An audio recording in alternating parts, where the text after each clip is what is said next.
আজকে আমরা সন্ধেবেলা বেরিয়েছি সবাই মিলে একটু মনটা ভালো করার জন্য। সন্ধেবেলার সুন্দর হাওয়ায় একটুখানি গঙ্গার ধারের দিকে ঘুরতে যাব বলে। গঙ্গার ধারে সুন্দর হাওয়া দিচ্ছে, তাই মনটাও খুব ভালো লাগবে, তাই আমরা সবাই মিলে বেরিয়ে পড়েছি। এই যে যাচ্ছি এখন আমরা, তো ওখানেই দেখা হচ্ছে। Back my channel Srijita Das Banerjee, তোমাদের সকলকে স্বাগত জানাই। তো এই যে আমরা এখন গাড়ি করে দেখা বলছিলাম আসবো, তো আমরা এখানে এখন উলুবেড়িয়া কালী মন্দিরের কাছে এসেছি। কালী মন্দিরে এখন বন্ধ হয়ে গেছে, কারণ আমরা প্রায় 8:30 বেজে গেছিলো, তো মন্দিরে পুজো হয়ে গেছে তাই বন্ধ হয়ে গেছে। তাই আমরা ভেতরটা গেলাম না, কারণ মাকে তো দেখা যাবেই না। অন্য সময় এসে তোমাদেরকে মায়ের দর্শন করানোর চেষ্টা করব। তো এই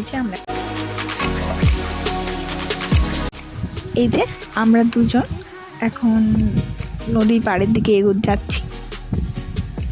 এখন লোকজন অনেক কমে গেছে, কারণ আমি বলছিলাম অনেকটাই রাত হয়ে গেছে।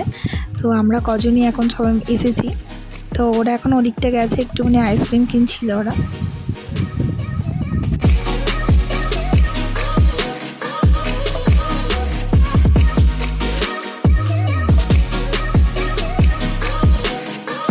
এই যে দেখো গঙ্গার ঘাট থেকে ওপারটা যে আলো জ্বলছে, কি সুন্দর দেখতে লাগছে, এতটাই সুন্দর লাগছিল। হয়তো ভিডিওতে অতটা ভালো বোঝাতে পারছি না, কিন্তু খুব সুন্দর লাগছে, নিরিবিলি পরিবেশ, আর অনেকটা লোকজনও কম ছিল সেই সময়টা, তাই জন্য খুব ভালো লাগছিল।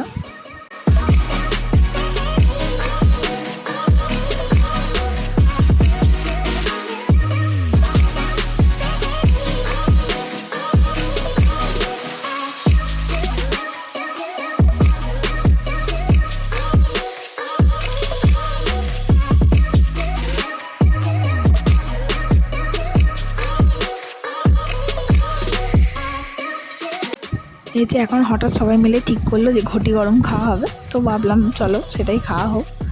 এখন নেওয়া হচ্ছিল। এই যে দেখো কত সুন্দর দেখতে লাগছে, একদম সুন্দর করে মেখে দিয়েছে। তো আমরা এটা খেয়ে বাড়ির দিকে রওনা হলাম। তো আজকের মতো সকলকে টাটা।